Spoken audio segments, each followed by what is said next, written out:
Hare Krishna.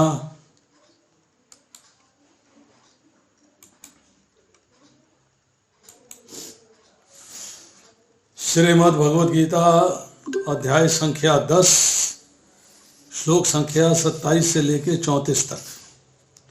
Chapter 10 text 27 to 34। 27वां श्लोक पढ़ता हूँ।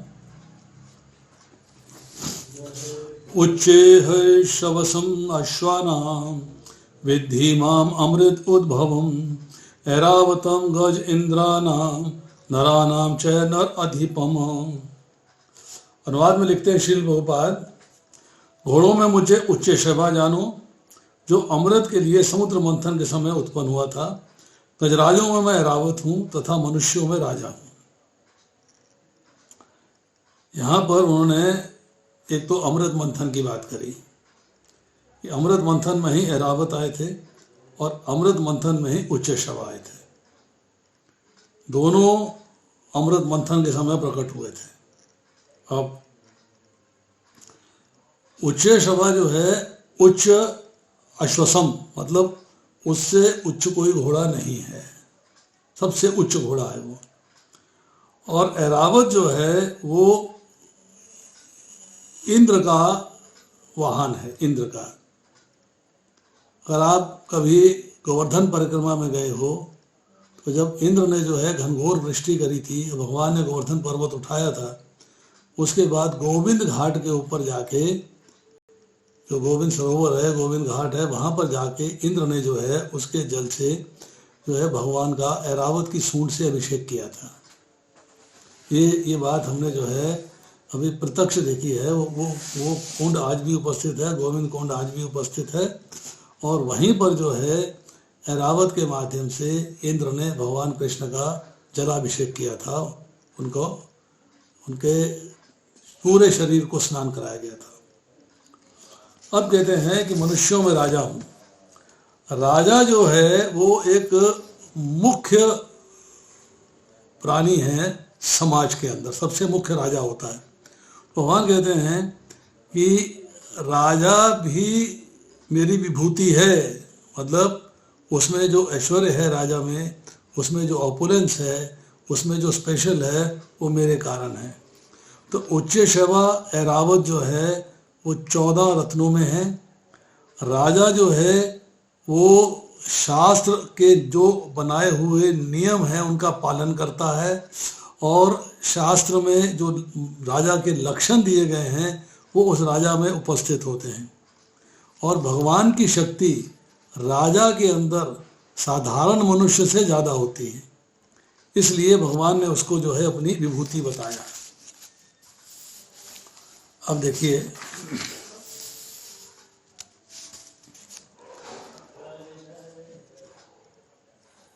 हाथियों में जो श्रेष्ठ हो उसे गजेंद्र कहते हैं, और गजेंद्रों में ऐरावत हाथी जो इंद्र का वाहन है, सर्वश्रेष्ठ गज जाति का राजा माना जाता है। इसकी उत्पत्ति, उच्च शवा की उत्पत्ति दोनों जो है वो समुद्र मंथन से हुई, बात हमने पहले समझ ली। अब आती है कि मनु, जिनसे जो है मानव समाज की रचना हुई है, अपने अपने समय में वो जो है मनुष्यों के अधिपति है, मनुष्यों के राजा हैं, तो उनको भी राजा माना जाता है। अब आता है श्लोक संख्या 28। आयुधानाम अहम व्रजम धेनूनाम अस्मि कामधुक प्रजनः च अस्मि कंदर्पः सर्पानाम अस्मि वासुकिः।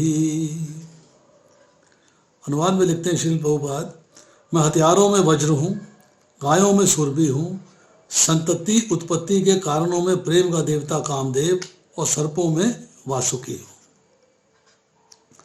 इसके तात्पर्य में श्रील प्रभुपाद लिखते हैं कि वज्र सचमुच अत्यंत बलशाली हथियार है, यह कृष्ण की शक्ति का प्रतीक है। वज्र की जो उत्पत्ति है वो कहाँ से हुई है? वज्र को सारे शास्त्रों में, सारे शस्त्रों में सर्वश्रेष्ठ माना गया है।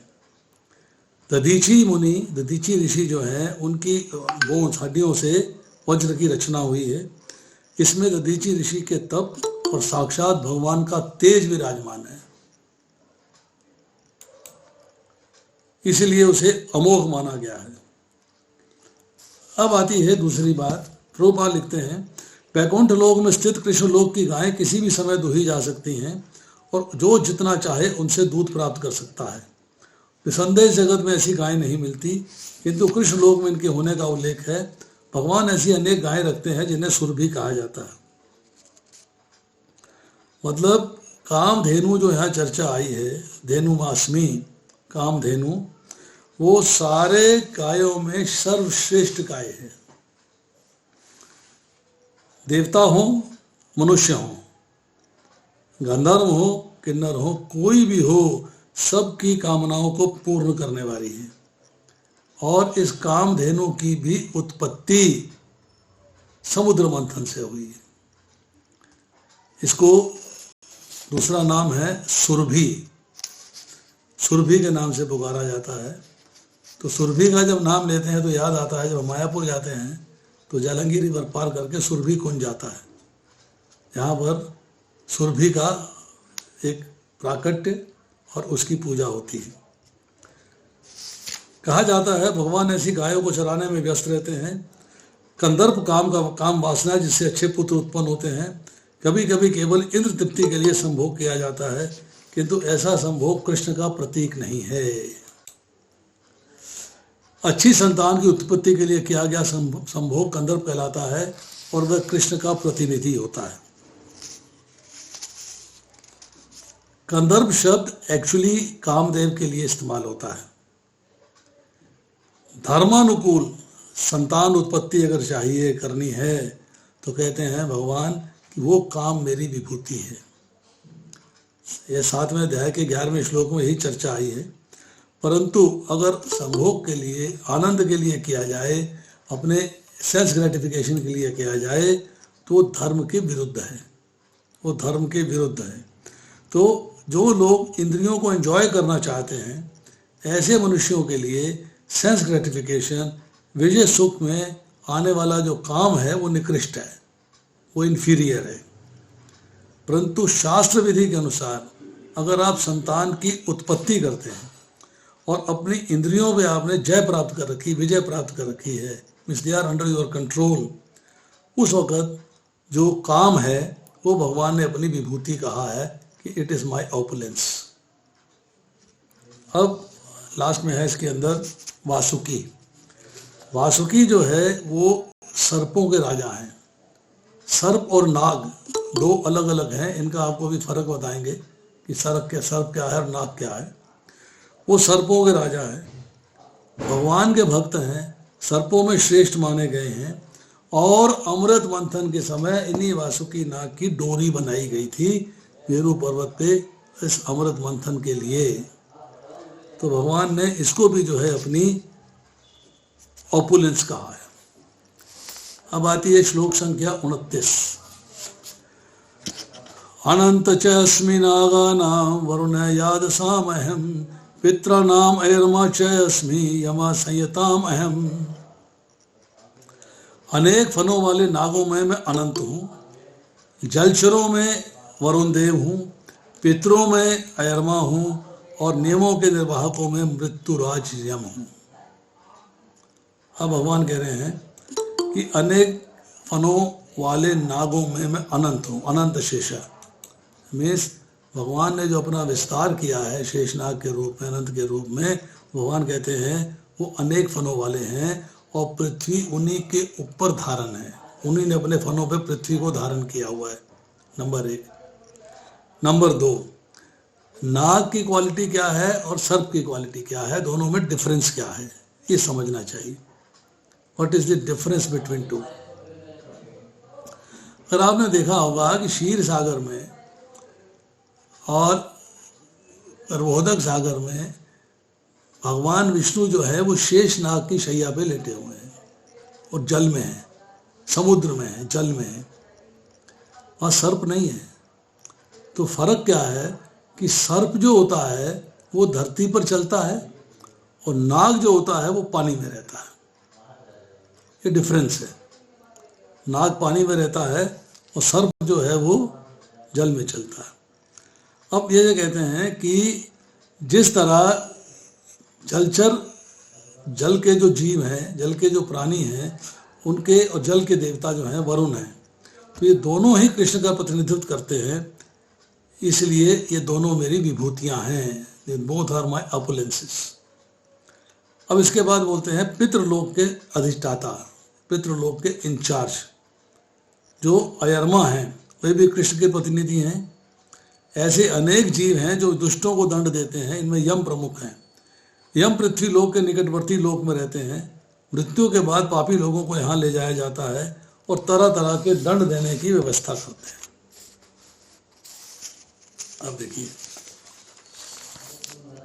थोड़ा सा इसको समझते हैं कि शेषनाग के बारे में हमने चर्चा कर ली, वरुण के बारे में चर्चा कर ली। वरुण जो है चौथे लोकपाल हैं, एक इंद्र, दूसरे यम, एक कुबेर और एक वरुण, 4 लोकपाल हैं। अब जलचरों के देवता हैं, लोकपाल हैं और भगवान के भक्त हैं, इसलिए इन्हें सर्वश्रेष्ठ कहा जा रहा है।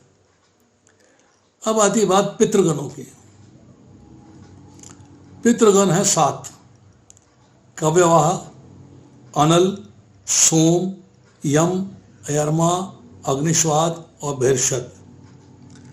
इनमें से अयरमा पितृ जो हैं सबसे प्रधान हैं, इसलिए उनको जो है श्रेष्ठ माना गया है। इसकी चर्चा मिलती है हमको शिव पुराण में, और कहीं कहीं इनके नाम अलग, हरिवंश पुराण में इनके नाम अलग भी हैं। अब जहाँ तक सवाल यमराज जी का है, यमराज जी के दरबार में किसी से पक्षपात नहीं होता है। हर एक व्यक्ति को उसके कर्म फलों के अनुसार जो है भगवान की इंस्ट्रक्शन पे जो है कर्म फल उसको प्रदान होता है, उसी के अनुसार उसको अगली योनि मिलनी है, और कौन सी योनि में जाना है ये कर्म फलों के अनुरूप है। वहाँ पे कोई रियायत नहीं है और कोई सिफारिश नहीं है, नियम फिक्स्ड हैं, नियम पक्के हैं। अब इसके बाद आती है चर्चा कि अगला श्लोक है, 31वां श्लोक है। प्रहलाद चस्मि दैत्यानां काल कलयताम अहम मृगानां च मग इंद्रम अहम वैनते चेत पक्षिणाम। दैत्यों में भक्तराज प्रहलाद हूँ, दमन करने वालों में काल हूँ, पशुओं में मैं सिंह हूँ और पक्षियों में गरुड़ हूँ। प्रभुपाद जी लिखते हैं तात्पर्य में, दिति और अदिति 2 बहनें थी। अदिति के पुत्र आदित्य कहलाते हैं और दिति के दैत्य। सारे आदित्य भगवान के भक्त निकले और सारे दैत्य नास्तिक। बट प्रहलाद महाराज का जन्म दैत्य कुल में हुआ, हिरण्यकशिपु के यहाँ, परंतु बचपन से ही परम भक्त थे। अपनी भक्ति और दैवी गुणों के कारण उनको जो है कृष्ण का प्रतिनिधि माना जाता है। उसके बाद है दमन। दमन मीन्स दबाना किसी को। इसके अनेक नियम हैं, किंतु काल इस संसार की हर वस्तु को क्षीण कर देता है, अतः वह कृष्ण का प्रतिनिधित्व कर रहा है।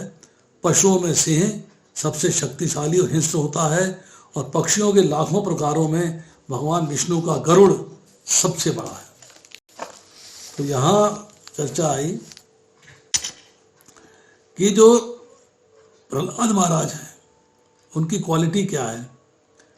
सर्व सद्गुण संपन्न, परम धर्मात्मा, भगवान के परम श्रद्धालु, निष्काम, भगवान के अनन्य प्रेमी और भक्त, ये उनकी क्वालिटी है। अब देखिए इसके बाद आती है बात की काल की चर्चा हो रही है। काल, समय, समय में क्षण, घड़ी, दिन, पक्ष, मास, वर्ष, सारे चीज जो है काल के अंदर आती है। और काल एक ऐसा है कि प्रत्येक वस्तु को क्षीण कर देता है। बिल्डिंग भी 100 साल से ज़्यादा पुरानी हो जाए ना तो खत्म हो गई, उसको भी तोड़ना पड़ता है। मनुष्य का जीवन, पशुओं का जीवन, पक्षियों का जीवन, सर्पों, किसी का भी जीवन है, जैसे एक लाइफ है हर एक की एक लाइफ है कि इसका इतना लाइफ है। तो मनुष्यों को कहते हैं 100 साल जिएंगे, ठीक है, इक्का दुक्का लोग हैं 100 साल से ऊपर वाले, पर 100 साल की आयु मेन मानी गई है। परंतु अब देखेंगे कि ओल्ड एज में और बचपन में ज़मीन आसमान का अंतर दिखाई देता है, यूथ में और ओल्ड एज में ज़मीन आसमान का अंतर दिखाई देता है, अर्थात काल जो है उन सबको समाप्त कर देता है। सिंह के बारे में चर्चा हो चुकी है, बलवान होता है, तेजस्वी होता है, शूरवीर होता है, साहसी होता है, इसलिए भगवान ने उसको जो है अपना विभूति बताया। और गरुड़ जी जो है विनता के पुत्र हैं और सबसे बड़े होने के कारण पक्षियों में श्रेष्ठ माने गए हैं। भगवान के वाहन हैं, उनके परम भक्त हैं, अत्यंत पराक्रमी हैं, इसलिए भगवान ने उसको अपना स्वरूप बताया। अब आती है श्लोक संख्या 31। पवन पवताम अस्मि राम शस्त्रभृतामहम शशाणाम मकरज अस्मि सोताम अस्मि जाह्नवी। समस्त पवित्र करने वाली वायु में वायु हूँ, शस्त्रधारियों में राम हूँ, मछलियों में मगर हूँ और नदियों में गंगा हूँ।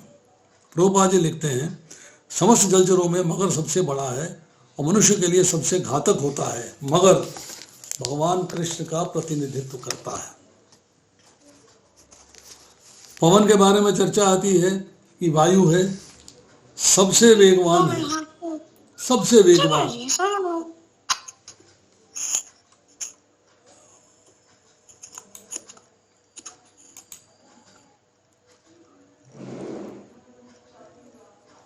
सबसे तेज है, सबसे वेगवान है और पवित्र करने वालों में भी है। जहाँ से वायु तेजी से निकल जाती है, बदबू अदबू सब साथ उड़ा के ले जाती है, जगह पवित्र कर देती है। इसके बाद भगवान श्री राम की चर्चा आ रही है कि वो कहते हैं भिन्न भिन्न युगों में मैं भिन्न भिन्न प्रकार की लीला करने के लिए भिन्न भिन्न रूप धारण करता हूँ। मेरे में श्री राम में कोई अंतर नहीं है, मैं स्वयं ही श्री राम के रूप में अपने आप को अवतीर्ण करता हूँ। मगर के बारे में है जल जंतुओं में सबसे ज़्यादा पावरफुल है। जितनी भी मछलियाँ होती हैं उनमें मगर जो है मुख्य कहलाता है, इसलिए भगवान ने उसको अपनी विभूति बताया। अब आती है चर्चा भागीरथी गंगा जी की। गंगा जी भगवान के चरणोदक से उत्पन्न हुई हैं और ब्रह्मा जी के कमंडलू से प्रकट हुई हैं। इसकी पूरी एक स्टोरी है, स्टोरी आपको थोड़ा सा पढ़ के सुना देता हूँ, थोड़ा सा आपको आइडिया हो जाएगा कि जब सती ने अपना देह त्याग कर दिया है तो शिवजी जो है तप करने लगे। तब देवताओं ने जो है जगन माता की स्तुति करी और महेश्वरी प्रकट हुई। देवताओं ने उन्हें पुनः शंकर जी को वरण करने की प्रार्थना करी। तो देवी ने कहा मैं 2 रूपों में सुमेरु कन्या मेनका के गर्भ से शैलराज हिमालय के यहाँ प्रकट होंगी। तो सबसे पहले वो गंगा जी के रूप में प्रकट हुई। देवता उनकी स्तुति करते हुए उन्हें देवलोक में ले गए। वहां से वह मूर्तिमती होकर शंकर जी के साथ दिव्य कैलाश लाम को चले गए, कैलाश चले गए वो। अब ब्रह्मा जी ने प्रार्थना करी है तो वो देवी गंगा देवी जो कि सगुण है, साकार हैं, वो निराकार रूप से ब्रह्मा जी के कमंडलों में स्थापित हो गई। अब ब्रह्मा जी उन कमंडलों को लेके ब्रह्मलोक चले गए। अब उसके बाद एक समय ऐसा आया कि शंकर जी जो है गंगा सहित ब्रह्मलोक में पधारे, बैकुंठ में पधारे। अब गंगा जी साकार भी हैं जो शिव जी के साथ हैं, निराकार भी हैं जो ब्रह्मा जी के कमंडलों में हैं। अब वहाँ पे भगवान विष्णु ने अनुरोध किया, रिक्वेस्ट करी कि शंकर जी ने गायन किया है। तो जैसे ही शंकर जी गायन करते, जो रागिनी गाते, गंगा जी वैसी ही मूर्तिमती प्रकट हो, वैसी ही मूर्ति धारण कर लेती और वैसी प्रकट हो जाती। जब वो श्री रागिनी गाने लगे तब भी वे प्रकट हो गई। उस रागिनी से मुक्त होके रस में नारायण स्वयं रस रूप होकर बह गए। इतना इम्प्रेस था वो एटमॉस्फेयर, इतना बढ़िया एटमॉस्फेयर था कि भगवान नारायण जो हैं वो भी रस रूप होकर बह गए। अब ब्रह्मा जी क्या सोच रहे हैं? ब्रह्मा जी सोचते हैं कि ये जो ब्रह्म से उत्पन्न संगीत है ये ब्रह्ममय है और स्वयं ब्रह्म हरि रसभूत हो गए हैं, द्रवीभूत हो गए हैं। अतः ब्रह्मा जी मतलब जो ब्रह्ममयी गंगा जी हैं वो इन्हें संवरण कर लें, इनको स्वीकार कर लें। तो ये विचार कर उन्होंने क्या किया कि वो जो ब्रह्म रूप नारायण थे उनसे अपने कमंडलों को टच कर दिया। स्पर्श होते ही सारा जल जो भगवान नारायण थे गंगा जी में मिल गया और निराकार गंगा जी जलमयी हो गई। जो निराकार थी, दिखाई नहीं दे रही थी, अब साकार जल के रूप में प्रकट हो गई। ब्रह्मा जी फिर ब्रह्मलोक में चले गए।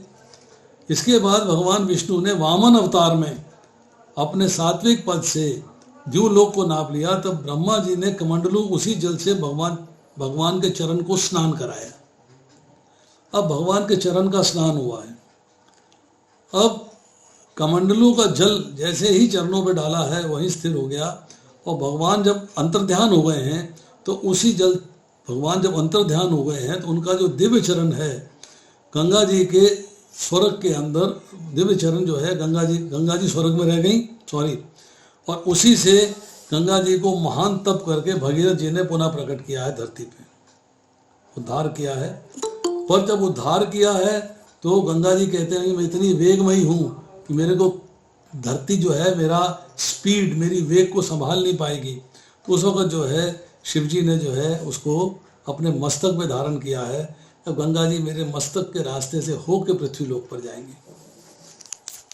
तो उसको जो है जाह्नवी कहते हैं और जाह्नवी जो है वो भी भगवान की विभूति है। अब आती है श्लोक संख्या 32। सर्गानाम आदि अंत च मध्यम च एव अहम अर्जुन अध्यात्म विद्या विद्यानाम वादे प्रवदताम अहम। हे अर्जुन, मैं समस्त सृष्टियों में आदि मध्य तथा अंत हूँ। मैं समस्त विद्याओं में अध्यात्म विद्या हूँ और तर्क शास्त्रियों में मैं निर्णायक सत्य हूँ। प्रभुपाद जी लिखते हैं, सृष्टियों में सर्वप्रथम समस्त भौतिक तत्वों की सृष्टि की जाती है। जैसा पहले बताया जा चुका है, ये दृश्य जगत महाविष्णु, गर्भोदकशाही विष्णु तथा शिरोदकशाही विष्णु द्वारा उत्पन्न तथा संचालित है। बाद में इसका संहार शिवजी द्वारा किया जाता है। ब्रह्मा गौण सृष्टा है। सृजन पालन तथा संहार करने वाले सारे अधिकारी परमेश्वर के भौतिक गुणों के अवतार हैं। अतः वे ही समस्त सृष्टि के आदि मध्य तथा अंत हैं। फिर प्रभुपाद लिखते हैं, उच्च विद्या के लिए ज्ञान के अनेक ग्रंथ हैं, यथा चारों वेद, उनके 6 वेदांग, वेदांत सूत्र, तर्क ग्रंथ, धर्म ग्रंथ, पुराण, इस प्रकार कुल 14 प्रकार के ग्रंथ हैं। इन्हीं में से अध्यात्म विद्या संबंधी ग्रंथ, विशेष रूप से वेदांत सूत्र, कृष्ण का ही स्वरूप है। तर्क शास्त्रियों में विभिन्न प्रकार के तर्क होते हैं। प्रमाण द्वारा तर्क की पुष्टि, जिससे विपक्ष का भी समर्थन हो, जल्प कहलाता है। प्रतिद्वंदी को हराने का प्रयास वितंडा है, किंतु वास्तविक निर्णयवाद कहलाता है और यह निर्णयात्मक सत्य कृष्ण का स्वरूप है। अब देखिए इसके बारे में थोड़ी सी चर्चा करते हैं। भूतों का आदि, भूत मीन्स प्राणियों का आदि, मध्य और अंत। चेतन प्राणी जितने भी हैं उनकी बिगिनिंग मुझसे होती है, पालन भी मैं करता हूँ और संहार भी मेरे द्वारा होता है। सर्ग अर्थात समय, उसका भी जो है आदि, मध्य और अंत जो है, जैसे कहते हैं सर्ग हो गया, महासर्ग हो गया, प्रलय हो गई, महाप्रलय हो गई। ये सब कुछ जो है सृष्टि की रचना भी मेरे द्वारा हो रही है, दोनों रूपों में, सर्ग में भी और महासर्ग में भी। प्रलय भी मेरे द्वारा हो रही है और महाप्रलय भी मेरे द्वारा हो रही है। अब आती है अध्यात्म विद्या।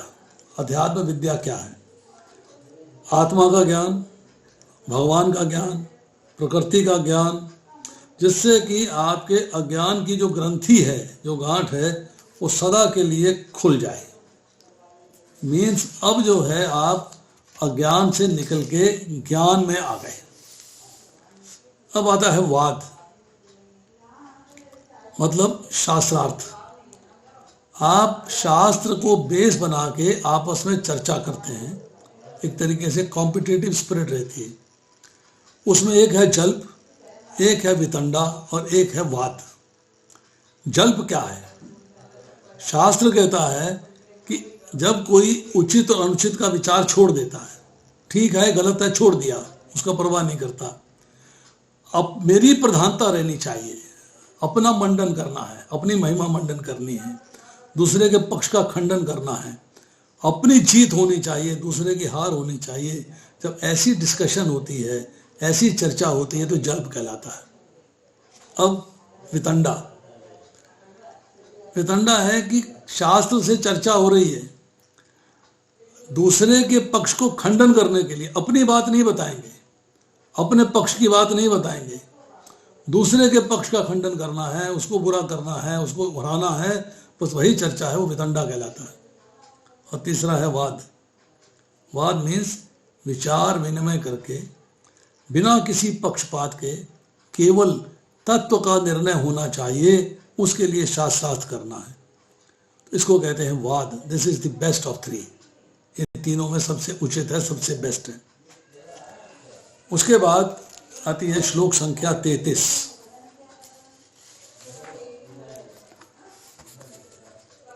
श्लोक संख्या 33 में अक्षराणाम अकारः अस्मि द्वंद्व सांसिकस्य च अहम एव अक्षः कालः धाता अहम विश्वत मुख।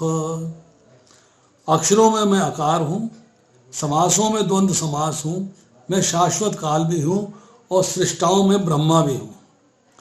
अकार अर्थात संस्कृत अक्षर माला का प्रथम अक्षर अ वैदिक साहित्य का शुभारंभ है। अकार के बिना कोई स्वर उच्चारित नहीं हो सकता, इसलिए ये आदि स्वर है। संस्कृत में कई तरह के सामसिक शब्द होते हैं जिनमें राम कृष्ण जैसे दोहरे शब्द द्वंद्व कहलाते हैं। इस समास में राम तथा कृष्ण अपने उसी रूप में है, अतः यह समास द्वंद्व कहलाता है। समस्त मारने वालों में काल सर्वोपरि है, क्योंकि ये सबों को मारता है। काल कृष्ण स्वरूप है, किंतु समय आने पर प्रलयाग्नि के सब कुछ लय हो जाएगा। सृजन करने वाले जीवों में चतुर्मुख ब्रह्मा प्रधान है, अतः वह भगवान कृष्ण के प्रतीक है। देखिए वर्णमाला अ आ इ ई उ ऊ ए सब जो प्रथम शब्द जो है वो प्रथम वर्णमाला में जो अक्षर है वो है आ, जो उसे अकार कहते हैं। स्वर और व्यंजन दोनों में अकार मुख्य है। अकार के बिना आप व्यंजन का उच्चारण नहीं कर सकते। अब आती है द्वंद्व और समास। समास का मतलब होता है दो शब्दों को जोड़ के जो शब्द बनता है वो समास कहलाता है। दो शब्दों को जोड़ के जो शब्द बनता है वो समास कहलाता है। द्वंद्व समास में दोनों शब्द की प्रधानता है, पर समास के और भी रूप हैं, जैसे कि अवयवी, जिसमें पहला शब्द प्रधान है, जैसे कि अधिहरि तो अधि प्रधान है, नरहरि तो नर प्रधान है, नरसिंह तो नर प्रधान है। दूसरा आता है तत्पुरुष, संस्कृत का है ये, इसमें दूसरा शब्द प्रधान है। जैसे सीतापति तो पति राम जी प्रधान है, राधा कृष्ण कृष्ण प्रधान है। तीसरा है बहुव्रीहि। बहुव्रीहि का मतलब है पद के अर्थ की प्रधानता है, शब्दों की प्रधानता नहीं है। जैसे कि पीतांबर, पीत अंबर, पीले वस्त्रों वाला, पीले वस्त्रों को पहनने वाला व्यक्ति, परंतु यहाँ पीतांबर जो है एज सच मीनिंग उसका प्रधान है, शब्दों की प्रधानता ना पीत प्रधान है ना अंबर प्रधान है। और बाद में जो द्वंद्व प्रधान, जहाँ की द्वंद्व समास की चर्चा यहाँ हुई है, इसमें दोनों शब्दों की प्रधानता है। जैसे राम कृष्ण कहते हैं, राम भी प्रधान है, कृष्ण भी प्रधान है। राम लक्ष्मणयो पश्य, राम और लक्ष्मण दोनों प्रधान हैं, इसमें कोई पीछे नहीं है, कोई आगे नहीं है। अब आती है काल। काल की चर्चा 10वें अध्याय के 30वें श्लोक में हुई है, और फिर यहाँ पर जो है 10वें अध्याय के 33वें श्लोक में हो रही है। यहाँ अक्षय काल की चर्चा हो रही है। वहाँ पे काल जो है समय, कल्प, युग, वर्ष, अयम, इनकी चर्चा थी, पर अक्षय काल क्या है?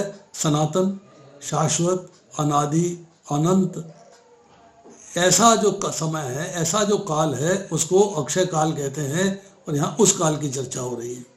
फिर नित्य परम ब्रह्म, मतलब समय बीता जाता है आपको खाया जाता है, समय बीता जाता है आपको खाया जाता है, और स्वयं काल वैसा का वैसा ही रहता है, इसलिए उसको भगवान ने अपनी विभूति बताया।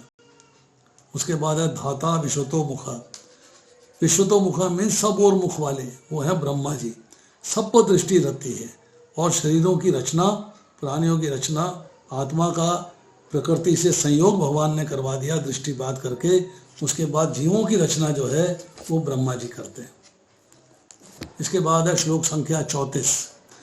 मृत्यु सर्वहरा च अहम उद्भवा च भविष्यताम कीर्ति श्री वाक च नारी नाम स्मृति मेधा धृति क्षमा। मैं सर्वभक्षी मृत्यु हूँ, मैं ही आगे होने वालों को उत्पन्न करने वाला हूँ। स्त्रियों में मैं कीर्ति, लक्ष्मी, वाणी, स्मृति, बुद्धि, धृति और क्षमा हूँ। रूपा जी लिखते हैं, जो ही मनुष्य जन्म लेता है क्षण क्षण मरता रहता है। इस प्रकार मृत्यु समस्त जीवों का हर क्षण भक्षण करती रहती है, किंतु अंतिम आघात मृत्यु कहलाता है। ये मृत्यु कृष्ण ही है। जहाँ तक भावी विकास का संबंध है, सारे जीवों में 6 परिवर्तन होते हैं। वे जन्मते हैं, बढ़ते हैं, कुछ साल तक संसार में रहते हैं, संतान उत्पन्न करते हैं, क्षीण होते हैं और अंत में समाप्त हो जाते हैं। 6 परिवर्तनों में पहला गर्भ से मुक्ति है, ये कृष्ण है। प्रथम उत्पत्ति ही भावी कार्यों का श्री गणेश है। अब यहाँ पे 7 ऐश्वर्यों की चर्चा हो रही है। 7 ऐश्वर्यों की क्या है? कीर्ति, श्री, उसके बाद वाक, वाणी मतलब वाक मतलब वाणी, स्मृति, मेधा, धृति और क्षमा। कहता है यदि किसी व्यक्ति के पास ये सब कुछ होते हैं तो यशस्वी होता है। यदि कोई मनुष्य धर्मात्मा है तो यशस्वी होता है। संस्कृत पूर्ण भाषा है, अतः ये अत्यंत यशस्विनी है। यदि कोई पढ़ने के बाद विषय को स्मरण रख सकता है तो उसे उत्तम स्मृति मिली होती है। केवल अनेक ग्रंथों को पढ़ना पर्याप्त नहीं होता, किंतु उन्हें समझकर आवश्यकता पड़ने पर उनका प्रयोग मेधा या बुद्धि कहलाती है। दूसरा ऐश्वर्य है अस्थिरता पर विजय पाना, धृति या दृढ़ता कहलाती है।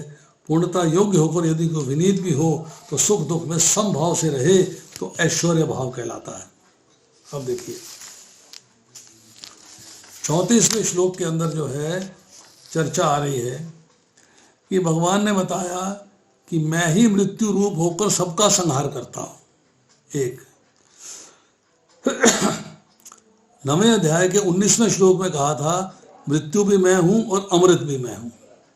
सब कुछ भगवान है। वासुदेवम सर्वमिति, सब कुछ भगवान है, कुछ भी भगवान से अलग नहीं है। अब भगवान ने कहा कि मृत्यु रूप होकर मैं सबका नाश करता हूं, अतः आत्मा का शरीर से वियोग करवा देता हूं। अब उसी प्रकार फिर भगवान जो है आत्मा का दूसरे शरीर के साथ जो है संयोग करा देते हैं।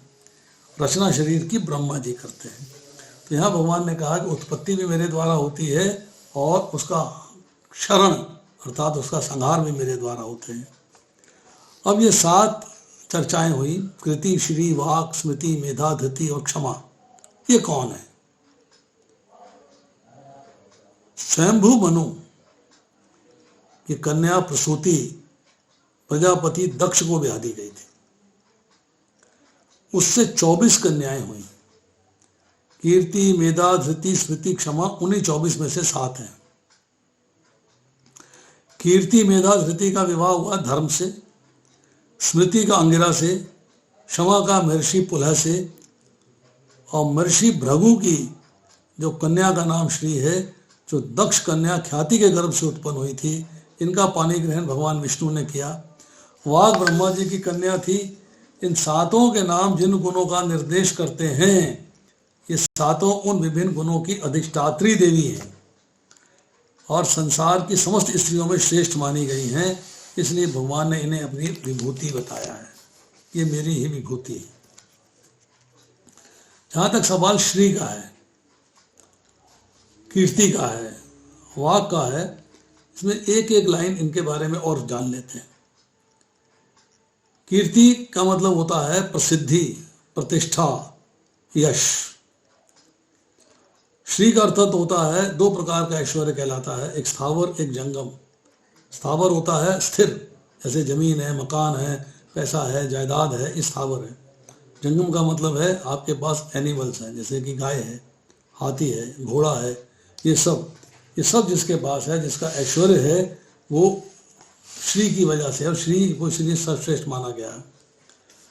वाक, जिस वाणी से संसार में प्रतिष्ठा होती है, यश होता है, जिस वाणी से आप भगवान के नाम का स्मरण करते हैं, जिस वाणी से आप भगवान के नामों से पुकारते हैं, जिस वाणी के शब्दों का इस्तेमाल करके आप विद्वान कहलाते हो, पंडित कहलाते हो, वो वाणी जो है वाक, वो ब्रह्मा जी की पुत्री है। स्मृति, स्मृति का मतलब है याददाश्त। वो बात सोची थी, कोई बात समझी थी, कोई बात को मैंने जाना था, वो मुझे फिर से याद रहे, याद आ जाए, ये स्मृति है। रोजमर्रा भूल जाते, अरे कल क्या खाया था, आज भूल गए। ओहो हाँ, कल मैंने ये खाया था, ये भी खाया था, ये भी खाया था। तो स्मृति जो है वो भगवान ने कहा कि वो भी मेरी ही ऑपुलेंस है, मेरी ही विभूति है। मेधा, इंटेलिजेंस, कि जिसकी शक्ति से आपने जो विद्या प्राप्त करी है आपको ठीक से याद रहता है, you remember it.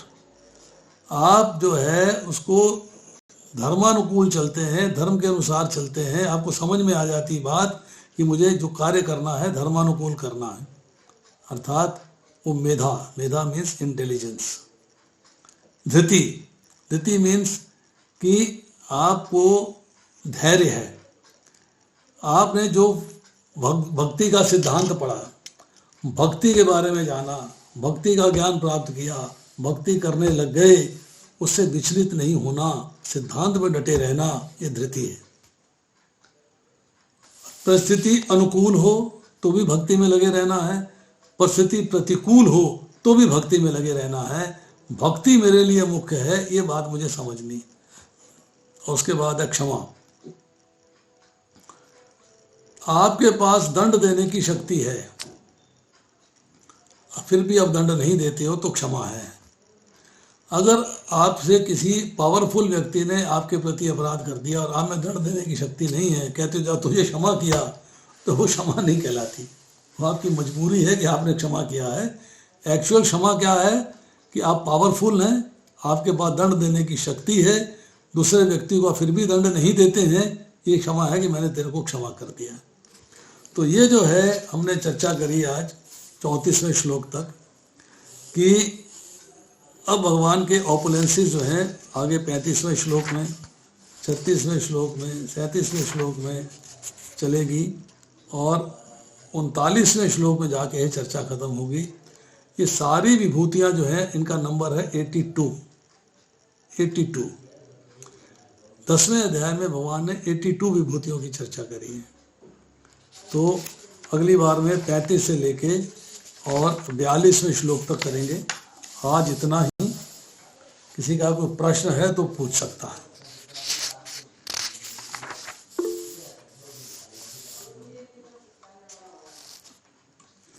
Yes, Manju माता जी आपका हाथ खड़ा है, बताइए। हरे कृष्णा प्रभु जी, दंडवत प्रणाम। बोलिए माता जी, दंडवत प्रणाम। प्रभु जी, एक तो ना पिछली बार में ना एक श्लोक था, उसमें श्लोक 25 में लिखा हुआ है, मेरू पर्वत कभी कभी सचल होता है और हिमाचल कभी चल नहीं है। ये ऐसे कैसे हो सकता है प्रभु जी, समझ नहीं आया। देखिए, दो पर्वत हैं और दोनों को भगवान ने अपनी विभूति बताया। हाँ जी। बेसिक डिफरेंस ये है कि हिमालय अचल है। हाँ जी। हिमालय अपनी जगह से हिलता नहीं जी। पर सुमेरु पर्वत जो है उसके बारे में कहा जाता है कि वो चलायमान है। हाँ। अपनी जगह पर है, पर जब भगवान की इच्छा होती है तब वो चल के चलता है। जैसे कि समुद्र मंथन के समय जो वासुकी नाग जो है, वासुकी सर्प जो है, उनको जब पकड़ा गया, एक तरफ देवता थे और एक तरफ दानव थे, तो उसमें जो मथानी कौन थी? मथानी थे सुमेरु। उनको लाया गया समुद्र के अंदर और भगवान ने कूर्मा अवतार लिया, कछुए का अवतार लेकर उनकी पीठ के ऊपर सुमेरु रखा गया। तो सुमेरु पर्वत जो है वो चलायमान है और हिमालय पर्वत जो है वो अचल है। ठीक है, ठीक है। हाँ, उसमें चलाया, हाँ उसमें लाया गया था, कभी चल। प्रभु जी, समास द्वंद क्या होता है? अभी भूल कैच नहीं कर पाए। समास द्वंद आपको समास के बारे में बताया तो है। हाँ, जैसे राम लक्ष्मण, ये द्वंद पहले आप सुनिए ध्यान से, लिखिए मत। आप लिखने लग जाती हैं ना तो सुनी बात उतना स्पीड होती नहीं तो भूल जाता है। द्वंद का मतलब होता है दो। समास का मतलब होता है यूनिटी, दो शब्दों को यूनाइट करके जोड़ के जो शब्द बनता है उसे द्वंद्व समास कहते हैं। टाइप है वो, शब्द की टाइप है, उसको कहते हैं द्वंद्व समास। अब जो समास है, ओवरऑल समास जो है 4 वैरायटी का होता है। एक अवयवी, एक तत्पुरुष, एक बहुब्रीहि और एक द्वंद्व। यहाँ भगवान ने द्वंद्व समास की चर्चा करी है। और बाकी 3 समास क्या हैं, एक एक लाइन उनके बारे में जान लेते हैं। अवयवी भाव का समास कहलाता है कि पहला शब्द प्रधान है, जैसे कि अधिहरि, नरहरि, नरसिंह, पहला शब्द प्रधान है। तत्पुरुष में दूसरा शब्द प्रधान है, सीतापति, राधा कृष्णा, दूसरा शब्द प्रधान है।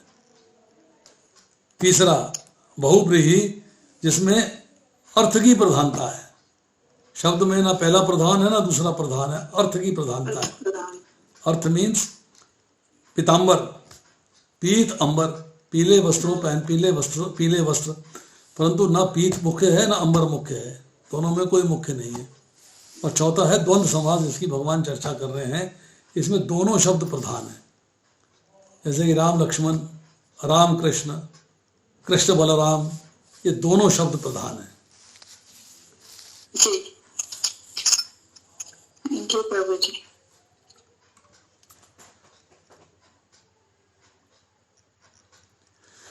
और कोई?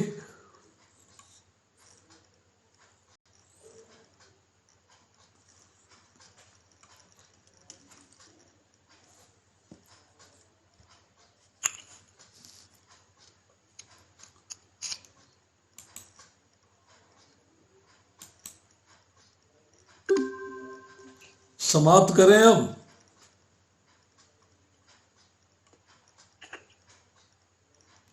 हाँ, सनातन गौरकेश प्रभु बोलिए। हरे कृष्ण, राम प्रभु जी। यस प्रभु जी, सही। थैंक यू प्रभु जी, बहुत सुंदर समझाया आपने। एक शब्द का मीनिंग बहुत अच्छे से समझाया। एक जगह वाद के बारे में आप 3 ऐसे थे, जिसका लास्ट एस्पेक्ट वाद है, वो थोड़ा प्रभु दोबारा से क्लियर कर सकते हैं? देखिए, वाद का अर्थ तो वाद का होता है, वाद विवाद कहते हैं ना, शब्द समझ, वाद विवाद हो गया जी जी, मतलब एक बहस हो गई। वाद विवाद का अर्थ क्या है कि बहस हो गई। अब उसमें जो बहस जो है, उसको हम यहाँ पे शास्त्र के अंदर जब बहस होती है तो उसे शास्त्रार्थ कहते हैं। जी, बेसिकली 2 लोग आपस में बहस कर रहे हैं, एक जीतेगा एक हारेगा, तो शास्त्रार्थ में एक जीतेगा एक हारेगा। अब इस शास्त्रार्थ की 3 वैरायटी हैं, एक है जल्प, एक है वितंडा और एक है वाद। जल्प के अंदर क्या है कि आपने अपने माइंड को बिल्कुल ऐसे सेट कर दिया, ठीक क्या है गलत क्या है मुझे कोई परवाह नहीं, मेरे को मेरी महिमा होनी चाहिए, I should win at any cost.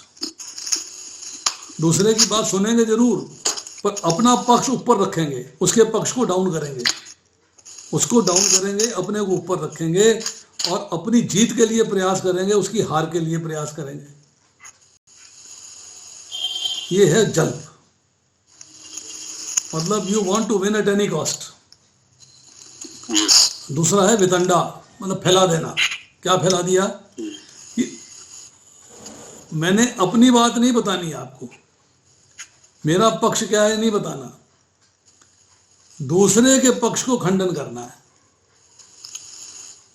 दूसरे को हराना है, बस उसी की बात करनी है। जैसे आज की पॉलिटिक्स में हो रहा है। भाई आप ये बताओ कि देश को चलाने के लिए क्या अच्छे रास्ते हैं, बताओ। नहीं गवर्नमेंट को रिजेक्ट करो, गवर्नमेंट को डांटो, गवर्नमेंट को फटकारो, गवर्नमेंट का बुरा कहो, उनको करना, अपने अच्छी बात नहीं बतानी कैसे होगा, वो जब हम पावर में आएंगे तब बताएंगे।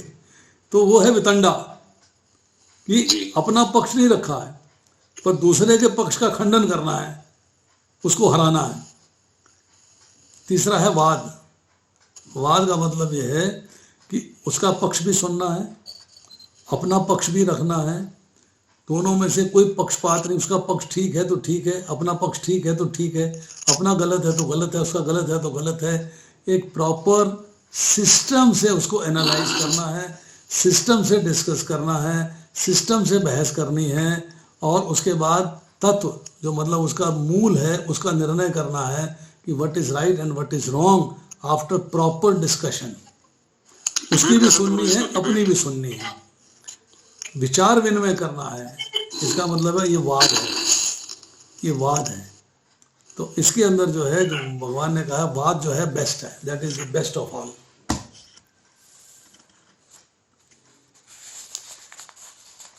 और बताएं प्रभु। कृष्णा प्रोजेक्ट प्रणाम। यस, बोलिए अखिल धर्मा प्रभु। थैंक यू प्रभु जी, बहुत सुंदर समझाया प्रभु जी आपने एक श्लोक को। प्रभु जी जो गंगा की उत्पत्ति के बारे में बताया प्रभु जी आपने अभी, हाँ, तो प्रभु जी जैसे हम इसमें पढ़ते हैं भागवत में जो वामन अवतार होता है उनका जो अंगूठा टच होता है ऊपर, यस, तो एक आर्नव सागर जो है, एक आर्नव सागर जो है उससे जो है जल जो निकलता है वो गंगा जी कहलाती है। जी। एक आर्नव सागर का जो जल है वो गंगा जी कहलाती है। ये अलग अलग प्रभु जी उसका दृष्टांत है, मतलब अलग अलग, ये अलग अलग ग्रंथों में, अलग अलग ग्रंथों में अलग अलग लेवल पे कथा आती है। अब एक आर्नव सागर से इसमें लिखा है ना कि वामन अवतार में अपने सात्विक पद से समस्त देवलोक को नाप दिया, और फिर उन्होंने जो है तीसरे के लिए कोशिश करी कि साहब मेरा तीसरा पद कहाँ रखूं, कहा मेरे सर पे रख दीजिए। तो जब उन्होंने अंतरिक्ष को नापा है तब जो है उनका अंगूठा जो है उसको छू गया है, उसको छू गया है। तो अब उसका बैकग्राउंड क्या चल रहा है ये आपको अलग अलग ग्रंथों में अलग अलग जगह पे कथाएं मिलती हैं। जी। हमें शॉर्ट में पता है, उसका बैकग्राउंड नहीं पता। जी जी जी। हमें उसका बैकग्राउंड नहीं पता है। एक इस्कॉन ने बुक पब्लिश करी है गंगा, इतनी मोटी किताब है वो, this much thick, full size notebook size, notebook से बड़े साइज की, मतलब जिस साइज की भागवतम है, भागवतम के साइज की किताब है पर इतनी मोटी है गंगा। उसे पूरे डिटेल्स गंगा के दिए हुए हैं, मतलब गंगा पे ही पूरी किताब है वो। पढ़ना जरूरी है पर ऐसे इतने आवश्यक नहीं है, पढ़ना आवश्यक नहीं है। आवश्यक है मोटी सी एक बात। प्रभुपाद कहते हैं अगर आपको भगवान का प्रेम प्राप्त करना है तो बुक इज भागवतम, भागवतम पढ़िए। और भागवतम पढ़नी है तो उसको समझने के लिए बुक इज भगवत गीता, भगवत गीता पढ़िए। भगवत गीता की क्वालिटी क्या है कि भगवान की वाणी है, भगवान के मुख से प्रकट हुई है। गंगा जी भगवान के चरणों से प्रकट हुई है, तो भगवान की वाणी है, उसको पढ़ना चाहिए, सुनना चाहिए, समझना चाहिए। भागवतम जो है वो भी भगवान ने प्रकट करी है। पुराण जो है भगवान कहते हैं मत्स्य भगवान के रूप में, भगवान कहते हैं मत्स्य पुराण के 53वें अध्याय के अंदर 51वें श्लोक में, 91 श्लोक में कहते हैं कि मैं प्रत्येक द्वापर युग में अपने आप को व्यास देव जी के रूप में अवतीर्ण करता हूँ, और वहां मैंने सबसे पहले पुण्यप्रद पुराणों का संकलन किया। उन्हीं पुराणों में भागवत महापुराण है, तो प्रकट किया है भगवान ने, परंतु उसमें डिस्कशंस ऐसी हैं, ऐसा लगता है ऋषि मुनियों ने, और आपस में क्वेरीज हैं, क्वेश्चंस हैं, आंसर्स हैं, अलग अलग उवाच हैं, अलग अलग लोगों ने अलग अलग लोगों को सुनाई है। तो वो सारी चर्चा मिलके आपको भागवतम जो है भगवान कृष्ण का प्रेम दिलवाती है। आपको उसमें इसे कहते हैं कि फिक्स कर देती है, प्रेम में फिक्स कर देती है। तो फिर भी बात नहीं समझ में आती, बात फिर भी समझ में नहीं आती, फिर भगवान कहते हैं मैं स्वयं आऊँगा, मैं बताऊँगा। फिर चैतन्य चरितामृत पढ़िए, उससे बात समझ में आएगी। बट भागवतम जो है उसके अंदर और दृष्टांत जो है वो सेम चीज अगर आप उठा के पढ़ेंगे ना तो ब्रह्मांड पुराण में मिलेगी, ब्रह्म वैवर्त पुराण में मिलेगी, नरसिंह पुराण में मिलेगी, बहुत सारे पुराणों में ये चीजें मिलेंगी। आपको कथाएं जो है सेम कथा अलग अलग पुराणों में मिलेगी। 19-20 की वेरिएशन होगी, किसी में बैकग्राउंड दिया होगा, किसी में बैकग्राउंड नहीं दिया होगा, किसी में बैकग्राउंड बताया, किसी में बैकग्राउंड नहीं बताया। तो उसमें कोई टेंशन की बात नहीं है। ओनली थिंग इज कि कहीं भी कोई मिस्टेक नहीं है, बस ये बात जानने वाली है।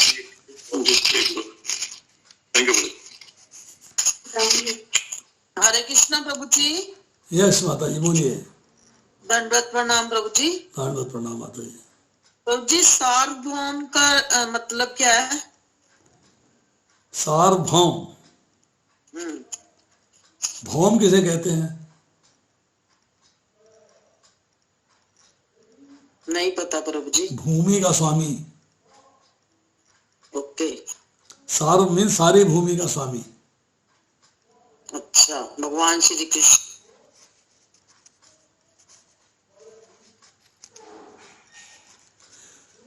और बताइए प्रभु जी एक बात और है कि जैसे मतलब कहते हैं कि 84 लाख जूनियां भुगतनी पड़ती हैं। जो भक्ति में आता है तो भक्त को भी क्या मृत्यु के बाद 84 लाख जूनियां भुगतनी पड़ती हैं या उसे मनुष्य जीवन मिल जाता है? क्यों मनुष्य जीवन मिलेगा? भक्त अगर भक्ति में परफेक्ट है तो सीधा धाम जाएगा। नहीं, अगर कोई त्रुटि व्रुटि कुछ हो गई है हो तो वो भगवान पे डिपेंड करता है ना। देखिए वो डिसीजन भगवान का है, आप इमेजिनेशन नहीं कर सकते।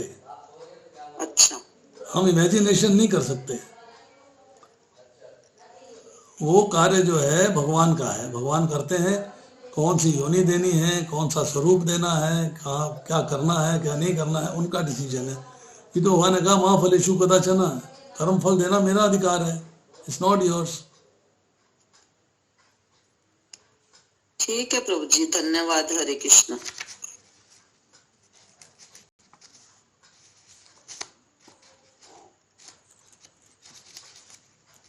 और बताइए।